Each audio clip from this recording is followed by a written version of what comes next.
All right, welcome back to C-Turbo Addicts channel. Looks like a lot of you have been interested in the Foxbody. Want to know more about it, want to see more about it. It's a 1990 LX, 100% built by me, everything here in the shop. It looks like I did a video earlier on kind of UPR's coilover kit, and I want to show you kind of how it turned out, so the after results. All right, so you can see here, everything is all installed. I'm gonna do my best to try and get you a visual of what's going on here.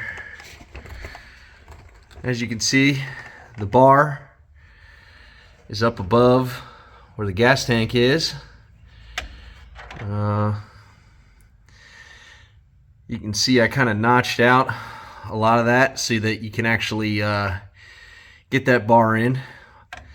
I think the only thing I would recommend is that you maybe rotate those tabs up a little closer to the floorboard, because as you can see, my shocks are at the bottom of kind of where they go, and a little bit more tucking them up a little higher probably could have been a little bit better, but they are absolutely functional, and I am maintaining, as you can see, the stock gas tank.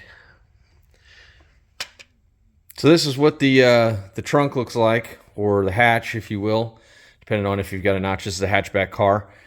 But obviously there's the mini tubs are in.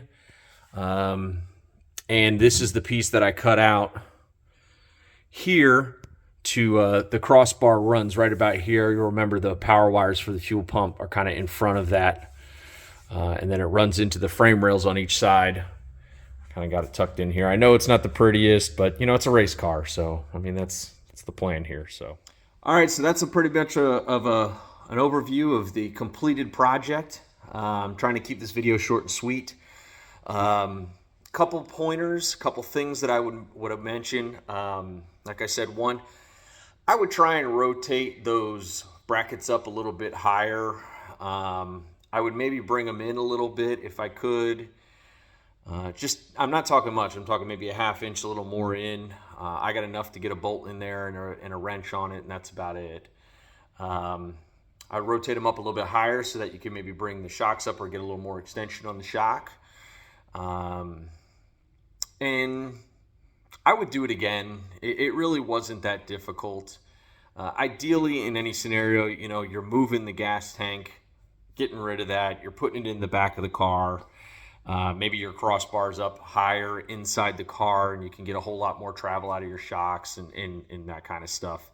But again, with a hatchback car, you know, you got to put in a firewall and all these other things. I wanted to try and keep everything outside of the car fuel related, not really bring it inside. But the product from UPR is actually really good. My reviews on kind of how it works and how it operates, I haven't had any track passes just yet, but I've done a little bit of street driving, even with the anti-roll bar hooked up, and I'd say it's really not that bad. My suspension guy came over and set it up, and you know, we kind of did some scaling of the car and setting up some basic shock settings to kind of see what it'll do with the track. So we really don't just know just yet, but it's a little bouncy, but you know, we have it set up for a track and not necessarily for the street. So all in all, I would do it again, and you know, ask any questions. I'm happy to help. Thanks.